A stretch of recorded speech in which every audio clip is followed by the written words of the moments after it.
1979 से बहुत तब्दील होता चला रहा है। एक रिलीजियस मिलिटेंसी हमने पाकिस्तान के हक में यहाँ इंट्रोड्यूस की सोवियट्स को निकालने के लिए। ठीक है। हम मुजाहिदीन लाए पूरी दुनिया से, हमने तालिबान को ट्रेन किया, उन्हें वेपन्स दिए, उनको अंदर भेजा। वो हमारे हीरो थे। ठीक है। ये जो हक्कानी है, हीरो है हमारा जी। ठीक है। 80s का हीरो है। बिल्कुल। ओसामा बिन लादेन हमारा हीरो था। CIA का भी था शायद। यस, ये ज़वाहिरी हमारा हीरो था। तो माहौल, तो जैसा आपने इस वीडियो में देखा, जो फॉर्मर पाकिस्तानी जनरल परवेज़ मुशर्रफ और बाद में जाके वो पाकिस्तान के प्रेसिडेंट भी बनते हैं, किस तरीके से वो कहते हैं कि 1979 के अंदर जब सोवियत अफगान वॉर चल रही थी तो कैसे हमने पाकिस्तान को और आगे बढ़ाने के लिए और अपने पॉलिटिकल एजेंडा को कंप्लीट करने के लिए कैसे हमने मुजाहिदीन फाइटर्स का राइज किया। कैसे वो कहते हुए नजर आते हैं कि तालिबान तो हमारे हीरो हैं, हक्कानी तो हमारे हीरो हैं, ओसामा बिन लादेन तो हमारे हीरो रहे हुए हैं, ऐसा वो स्टेटमेंट देते हुए नजर आते हैं। और उसके बाद में उन्होंने कहा कि कैसे ये हीरो आज उनके लिए विलन बनते हुए जा रहे हैं, बट किस तरीके से इन्होंने इस्तेमाल किया है इन सारे लोगों का अपने पॉलिटिकल एजेंडा के लिए, अपने पॉलिटिकल पर्पसेस के लिए। और मैं आगे आपको बताऊंगा कि किस तरीके से पाकिस्तान जो है टेररिस्ट को मैन्युफैक्चर करता हुआ नजर आया है। हमें पता है कि वो सेफ हेवंस देते हैं, हमें पता है कि टेररिस्ट ऑर्गेनाइजेशन वहां पे है, उनको फाइनेंसिंग दी जाती है, खाना दिया जाता है, आर्म्स दिए जाते हैं, एम्युनिशंस दिए जाते हैं, बट एक्चुअली में कैसे हुआ है वो केस स्टडीज में आपके लिए लेके आया हूं, जिससे आपको पता चलेगा कि ये सारी चीजें हो कैसे रही है। अब सबसे इंपॉर्टेंट बात यह है कि जिन्होंने इस तरीके से एक्सपोज किया पाकिस्तान का जो जिहादी गेम प्लान रहा है, आप टेंशन मत कीजिए, रेडिकलाइजेशन, जिहादी, सोवियत अफगान वॉर में सारी बताऊंगा, जो मेरे नए व्यूअर्स हैं उनको अच्छे से समझ में आ सके, और पुराने व्यूअर्स जो हैं वो ऑलरेडी जानते हैं कि मैं किसके बारे में बात करता हुआ नजर आता हूं। ऐसा ही सेम स्टेटमेंट अभी पाकिस्तान के जो प्रेजेंट डिफेंस मिनिस्टर हैं ख्वाजा आसिफ ने भी दिया जब वो स्काई न्यूज के साथ में बातचीत कर रहे थे। तो हम तो पिछले 3 दशकों से ये काम करते हुए आए हैं, और स्पेशली यूएस और वेस्टर्न नेशंस इंक्लूडिंग ब्रिटेन के कहने पे हमने हमेशा से ऐसे टेररिस्ट ग्रुप्स को पनाह दी है, उनको ट्रेन किया है, उनको आर्म्स प्रोवाइड किए हैं, उनको एमिनेशंस प्रोवाइड किए हैं, उनको जगह प्रोवाइड करी है, but we are also suffering from it right now. Otherwise Pakistan का रिकॉर्ड हमेशा अनइम्पेचेबल होता, मतलब आप दाग लगा ही नहीं सकते थे। और मैंने पहले भी आपको बताया था कि इतनी तो समझ होनी चाहिए आपके अंदर कि राइट डिसीजन क्या है, रॉन्ग डिसीजन क्या है। कहीं ना कहीं आप ग्रीड में थे, आपके अंदर लालच था कि कैसे हम अच्छे से अच्छे रिश्ते बना सकें, जिससे हमें मिलिट्री वाइज एड मिले, इकोनॉमिक एड मिले, और जब चाहे हम इन टेररिस्ट का इस्तेमाल करते हुए या फिर जो टेररिस्ट ऑर्गेनाइजेशन इनका इस्तेमाल करते हुए इंडिया के खिलाफ एक्शंस ले सकें, या फिर इंडिया के खिलाफ ऐसे टेररिस्ट अटैक्स प्लान कर सके और उनको कंडक्ट भी करवाया जा सके, ऐसा ये कहते हुए पहले भी नजर आए हैं। अब आपको एक चीज समझनी पड़ेगी कि पाकिस्तान को हम जब स्टेट स्पॉन्सर्ड टेररिज्म कहते हैं, कि एक ऐसा स्टेट जो कि टेररिज्म को स्पॉन्सर करता हुआ नजर आता है, चाहे वो प्लानिंग के फॉर्म में हो, चाहे बैकिंग के फॉर्म में हो, चाहे ऐसे इंसिडेंट्स को अटैक करवाने के फॉर्म में हो, या फिर टेररिस्ट को शेल्टर देने के फॉर्म में हो, किसी भी फॉर्म में बात करें, इसलिए हम स्टेट स्पॉन्सर्ड टेररिज्म कहते हैं। और ये इनकी विदेश नीति का सबसे इंपॉर्टेंट हिस्सा है। क्या बात है, क्या नेशन है जिसकी विदेश नीति का सबसे बड़ा हिस्सा क्या है? State sponsored terrorism. अब आप कहानी समझिए, वो बहुत ज्यादा इंपॉर्टेंट है। अब जिस तरीके से पाकिस्तान के जो फॉर्मर जनरल हैं परवेज़ मुशर्रफ वो कह रहे हैं, जिस तरीके से पाकिस्तान के जो डिफेंस मिनिस्टर प्रेजेंट वो कह रहे हैं, और काफ़ी सारे ऐसे इनके ऑफिशियल्स ने बार बार ऐसा कमेंट किया है कि यस दे हैव एडमिटेड कि हमने टेररिज्म को सपोर्ट करते हुए नजर आए हैं। अब कैसे यूनाइटेड नेशन में हमने बैश किया है, स्लैम किया है इन्हीं कमेंट्स पे पाकिस्तान को, किस तरीके से वो एक फॉल्स प्रोपेगेंडा फैला रहे हैं इंडिया के खिलाफ, और साथ साथ मैं बताऊंगा कि कैसे ये टेररिस्ट को मैन्युफैक्चर करते हैं। और आज से हम पाकिस्तान को टेरर फैक्ट्री बुलाना शुरू करेंगे। तो आप कमेंट सेक्शन में जरूर बताइएगा और लिखिएगा कि Pakistan is equal to terror factory, because पूरी दुनिया को पता चलना चाहिए कि किस तरीके से काम हो रहा है। अब आपको एक चीज समझनी पड़ेगी, ठीक है, वैसे तो पार्टीशन के बाद से ही इंडिया और पाकिस्तान के रिश्ते कभी अच्छे नहीं रहे हैं, लेकिन धीरे धीरे रिश्ते अच्छे हो रहे थे, ट्रेड हो रही थी, वार्तालाप हो रहे थे, स्पोर्ट्स मैचेस हो रहे थे, डेलीगेशन जा रहे थे, इंडस वाटर ट्रीटी सस्पेंड नहीं की गई थी, सब कुछ एटलीस्ट ठीक ठाक था, अबव एवरेज लेवल की आप बात कर सकते हो। बट शुरुआत जो है, जो पाकिस्तान में तालिबान का इमरजेंस होता है, या पाकिस्तान कैसे अलकायदा का राइज देखने को मिलता है, तालिबान का राइज देखने को मिलता है, हक्कानी नेटवर्क का राइज मिलता है, ये सारे टेररिस्ट ऑर्गेनाइजेशंस हैं। तो 1979 के अंदर होती है सोवियत अफगान वॉर। अब आप समझिए ब्रीफली 1979 के अंदर होता क्या है कि एक कू होता है जिसे सौर रिवॉल्यूशन के तहत एक मिलिट्री कू कराया जाता है, जहां पे कम्युनिस्ट रिजीम आती है। अब ये जो कम्युनिस्ट रिजीम है या जो कम्युनिस्ट गवर्नमेंट है, ये प्रो रशियन है। अब आपको भी पता है कि जब वर्ल्ड वॉर 2 खत्म होती है तो वर्ल्ड हो जाता है बाइपोलर, यानी कि बाइपोलर मतलब कि दो ऐसी पावर्स होती हैं जिनके पास में सबसे ज्यादा पावर होती है, या फिर दो गुटों में पूरा आपका बोल सकते हो ग्लोबल मैप बटा हुआ होता है। एक तरफ सबसे ज्यादा पावर होती है यूएसए के पास में, दूसरी होती है यूएसएसआर के पास में। अब यूएसए चाहता है कि मैं यूएसएसआर को कैसे काउंटर करूं, और यूएसएसआर चाहता है कि मैं यूएसए को कैसे काउंटर करूं। तो उस टाइम पे होता क्या है कि अफगानिस्तान के अंदर प्रो कम्युनिस्ट गवर्नमेंट आती है या कि प्रो रशियन गवर्नमेंट आती है, और अफगानिस्तान की बॉर्डर भी लगती है रशिया के साथ में। तो ये बहुत इंपॉर्टेंट हो जाता है कि जो नेबरिंग नेशंस है, स्पेशली जिनके साथ में बॉर्डर है, वहां पे स्टेबिलिटी बनी रहे। अब कम्युनिस्ट गवर्नमेंट तो आ जाती है, राइट, और उसके जो रूलर होते हैं उस टाइम पे बहुत सपोर्टिव होते हैं, बट जिस तरीके से वो रूलर रिफॉर्म ला रहे होते हैं, फॉर एग्जांपल लैंड को डिस्ट्रीब्यूट कर दिया, वुमेन के राइट के बारे में बात की जा रही है, तो वहां पे जो लोग होते हैं, जो अफगान ट्राइबल्स होते हैं या अफगान लीडर्स होते हैं, वो इन रिफॉर्म से नाखुश रहते हैं।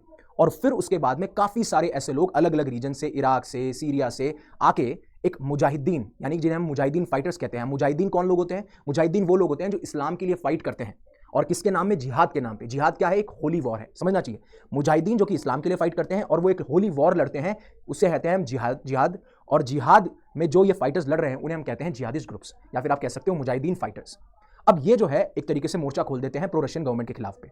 अब उसके बाद में वहां पे जो ऑलरेडी एक लीडर होते हैं नूर मोहम्मद, उनको हटा के हफीजुल्लाह अमीन जो है उनको हटा देते हैं और वो गद्दी संभाल लेते हैं। हालांकि वो भी होते हैं pro communist pro Russian, but वो बहुत ज्यादा ब्रूटल होते हैं, अनपॉपुलर होते हैं, और रशिया को कहीं ना कहीं डर लगता है कि ये वेस्ट के साथ में अलाइन कर सकते हैं। तो उस टाइम पे रशिया इन्वेड करता है, इनको हटाता है और एक लॉयल कम्युनिस्ट को सेटअप करता है जिसका नाम होता है बरकत कमरल, ऐसे कमरान बरकत कामरान को सेटअप किया जाता है। बट अफगान लीडर्स, ये मुजाहिदीन फाइटर्स इतने ज्यादा सप्रेस फील करते हैं जिस तरीके से रिफॉर्म लाते हैं, तो ये मुजाहिदीन जो है फाइट खड़ी कर देते हैं इनके सामने, राइट।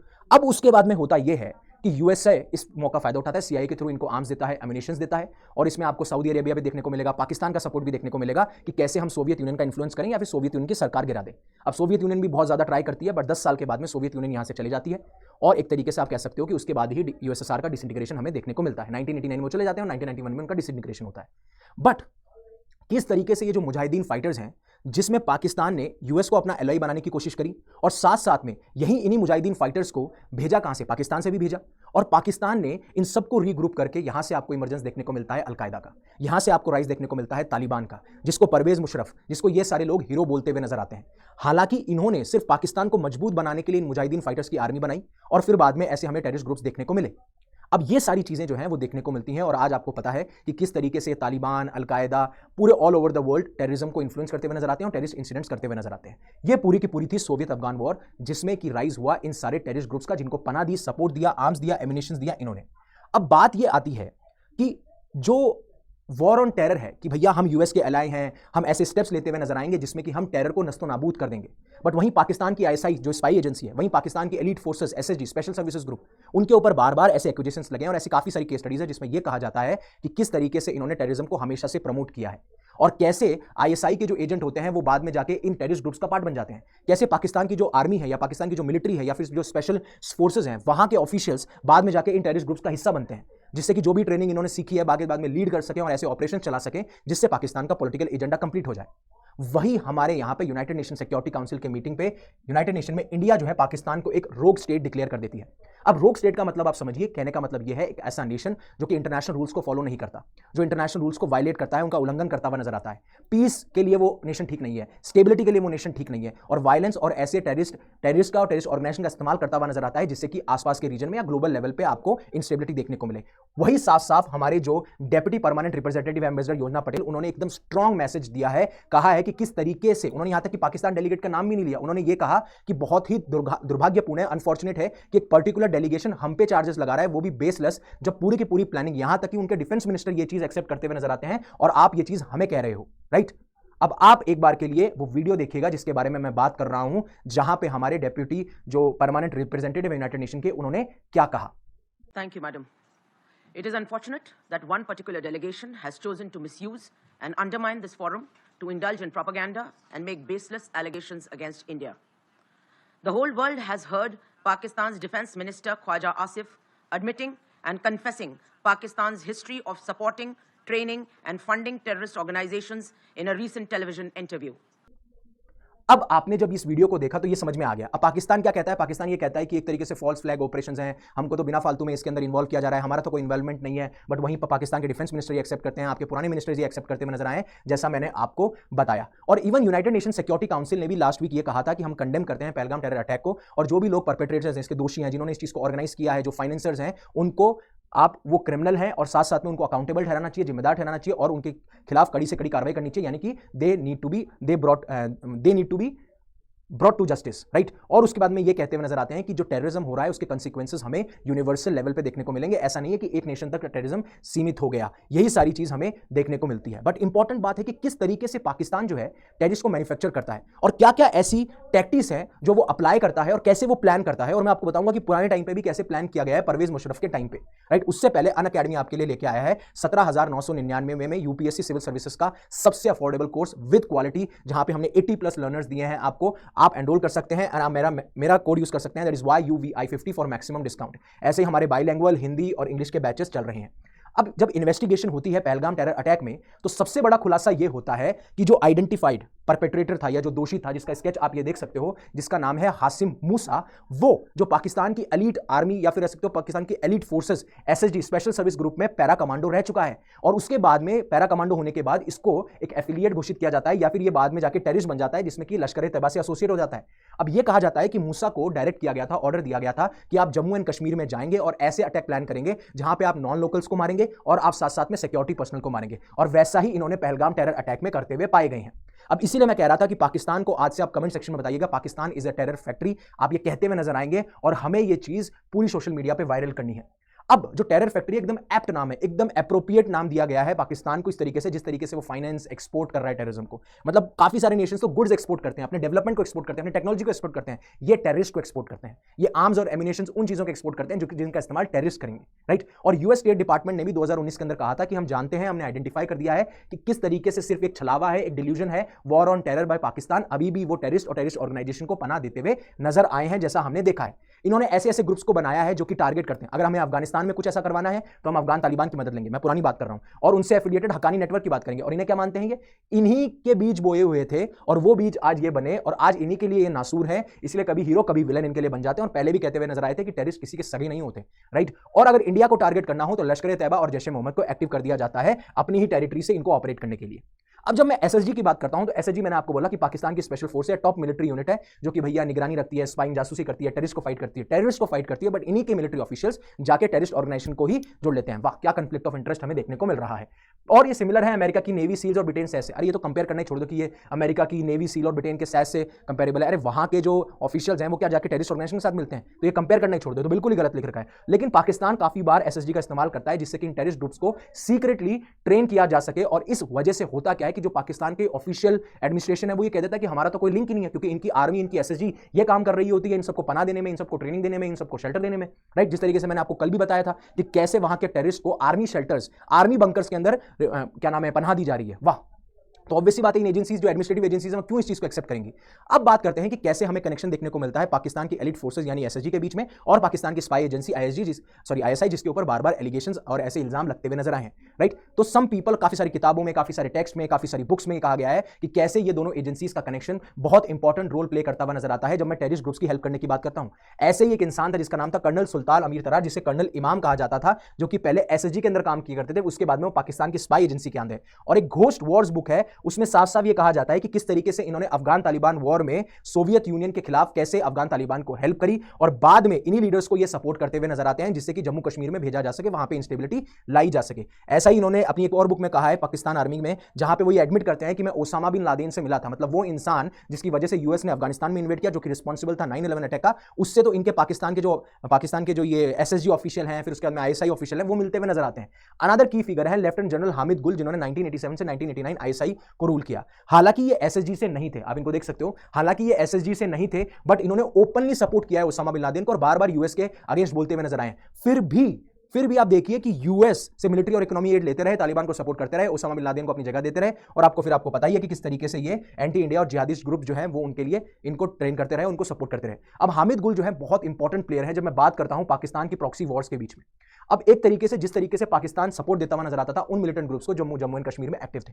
अब हुआ क्या कि 1989 में जब सोवियत अफगान वॉर फिनिश हो गई तो वहां के जो मिलिटेंट्स थे, वहां के जो मुजाहिदीन थे, वहां के जो जिहादिस्ट थे, उनको उन्होंने जम्मू कश्मीर रिडायरेक्ट कर दिया कि भैया जाओ, अब आपको वायलेंस जो है वो इस रीजन में फैलानी है, हम आपको पैसा देंगे, हम आपको वेपन्स देंगे, आपको उस चीज की टेंशन करने की जरूरत नहीं है। और इन्हीं को कई बार मास्टरमाइंड माना जाता है किस तरीके से पाकिस्तान टेरर ग्रुप्स का इस्तेमाल करता है। पहले इंडिया के खिलाफ पंजाब में किया गया, फिर उसके बाद में कश्मीर में किया गया। इन्हें लश्कर ए तैयबा का गॉड फादर भी कहा जाता है। और आपको पता है लश्कर ए तैयबा जो कि रिस्पॉन्सिबल था 2008 के मुंबई टेरर अटैक के लिए, और इनकी काफी सारी फोटोज जो हैं वो हफीज सैयद जो कि बहुत बड़ा मास्टरमाइंड था, हैंडलर था 2008 के पीछे, उनके साथ में भी पाई गई है, जैसा कि आप देख सकते हो। और इनका बहुत सारा इन्फ्लुएंस रहा करता था और काफी सारी इन्हीं के राइटिंग्स में देखने को मिलता है कि काफी ऐसे मिलिटेंट्स जिनको कंट्रोल करना बहुत मुश्किल था वो इनकी रेस्पेक्ट करते थे, वो इनको फॉलो करते थे, और कई बार इन्होंने इसे स्टेज जो है हाफिज सईद के साथ में भी किया है। अब आईएसआई ऑफिसर्स और टेरर लिंक्स की जब मैं बात करूं तो एक पॉइंट पे यूनाइटेड स्टेट्स ने हामिद गुल और ऐसे 3 फॉर्मर आईएसआई ऑफिसर को मैं ये कहा था कि यूनाइटेड नेशंस से रिक्वेस्ट की थी यूनाइटेड स्टेट्स से कि आप इनको इंटरनेशनल टेररिस्ट डिक्लेयर कर दो, बट चाइना ने इस चीज को ब्लॉक कर दिया, इनको ग्लोबल पनिशमेंट से बचा लिया। फिर आते हैं एक और ब्रिगेडियर इनके, मतलब इनके मिलिट्री ऑफिशियल्स के बारे में बात कर रहा हूं कि किस तरीके से एसएसजी आईएसआई जो देश को प्रोटेक्ट करना चाहती है वही देश में छेद कर रही है और किस तरीके से बाकी दूसरे नेशन को हर्ट किया जा सकता है, स्पेशली टेररिस्ट ग्रुप्स को ट्रेन करके, उनको मिलिटेंसी प्रोवाइड करके, उनको लीडरशिप प्रोवाइड करके। ये चीजें ये काम करते हुए नजर आए। कभी आपने सुना है कि मिलिट्री ऑफिशियल्स ऐसा काम करते हुए नजर आते हैं? इसलिए कहा जाता है कि ये डीप स्टेट है, इसलिए कहा जाता है कि स्टेट स्पॉन्सर्ड टेररिज्म करते हुए नजर आते हैं। अब ब्रिगेडियर इजाज शाह जो है आईएसआई ऑफिसर रह चुके हैं, उनको साफ साफ इनके ऊपर भी यही एलिगेशन लगते हैं, सबके ऊपर यही एलिगेशन लगे हैं कि किस तरीके से ये एक्सट्रीमिस्ट की हेल्प करते हुए नजर आते हैं, कैसे इन्होंने कहा है, किस तरीके से इन्होंने जिहादिस्ट ग्रुप को मैनेज किया पाकिस्तान के प्रोविंस में। ये काफी सारी न्यूज रिपोर्ट में भी निकल के आती है। और इवन पाकिस्तान के जो प्राइम मिनिस्टर थे इमरान खान, उन्होंने तो इनको इंटीरियर मिनिस्टर बना दिया था और इन्होंने काफी सारे ऐसे कंट्रोवर्शियल एक्शंस लिए, यहां तक कि इन्होंने रिलीज कर दिया था ओमार शेख को, वो टेररिस्ट जो कि किलिंग इन्वॉल्व था, किलिंग ऑफ डेनियल पर्ल, जो कि बहुत बड़ा इशू हो चुका था यूएस मीडिया के अंदर और बाकी बहुत सारी मीडिया के अंदर। और यही चीज ये इन्होंने एडमिट की थी कि हाँ पाकिस्तान बहुत सारे पैसे खर्च करता है टेरर ग्रुप जमात उद दवा पे, और यही चीज आज के डिफेंस मिनिस्टर ने की। उसके बाद उनके परवेज मुशर्रफ साहब जो जनरल रह चुके हैं, फॉर्मर प्रेसिडेंट रह चुके हैं, उन्होंने करी। और इसी तरीके से इनके ऊपर बहुत सारी चीजें और एलिगेशंस लगाए जाते हैं और इनको यह भी कहा जाता है कि इन्होंने ही ओसामा बिन लादेन को आईएसआई के सेफ हाउसेस में अबुटाबाद में जो जगह है उनमें इन्होंने ही हेल्प करी थी। बताइए, इन्होंने हेल्प करी थी उस इंसान की जिसने 9/11 टेरर अटैक किया, और एक तरफ यूएसए को कहता है कि हम तो वॉर ऑन टेरर है। अगर आपको ने ओसामा बिन लादेन को सेफ हाउस प्रोवाइड किया तो यूएसए को इंफॉर्मेशन दे देते, आप बच जाते, लेकिन आपने ऐसा नहीं किया। वहीं इंडिया के जो एक्सपर्ट है बी रमन, वो एक शॉकिंग चीज बताते हैं कि किस तरीके से जो परवेज जनरल मुशर्रफ हैं 1990 में एक टेरर ग्रुप चलाते थे जिसका नाम था हुजी। अब ये x SSG officer Ilyas Kashmiri के द्वारा चलाया जाता था, जहां पे कश्मीर के अंदर बीहिडिंग टैक्टिक्स यानी सर को धड़ से अलग करने वाली टैक्टिक्स को अपनाया जाता था। इसमें क्या किया जाता था, कश्मीर और इनके जो कश्मीरी जो इनके लोग हैं वो इंडियन सोल्जर्स को बीहिड करते थे और उनके सर प्रेजेंट किए जाते थे इनके पास में, और उसके बाद में ये बहुत खुश होते थे और उनको बहुत ज्यादा इनाम देते थे। और मुशर्रफ ने साफ साफ ये एडमिट किया है कि काफी सारे मिलिटेंट्स को ट्रेन किया गया है और टेररिस्ट ओसामा बिन लादेन और हक्कानी इनके लिए हीरो निकल के आते हैं। और यही आप एसएसजी का डायरेक्ट रोल दे सकते हो, जैसे वो कारगिल वॉर हो जिसमें एसएसजी सोल्जर जो है वो टेररिस्ट के तौर पे इन्फिल्ट्रेट करते हैं एलओसी के अंदर। 26/11 का मुंबई अटैक हो तो एफबीआई ने ये पता लगाया था कि जो काफी सारे ट्रेनर्स थे, जो अटैकर्स थे या फिर जो टेररिस्ट थे, वो कमांडोज की तरह ट्रेन किए गए। पठानकोट एयरबेस में भी हमें ये चीज देखने को मिलती है, सेम 1965 वॉर में भी हमें ये चीज देखने को मिलती है। तो ये जो डेडली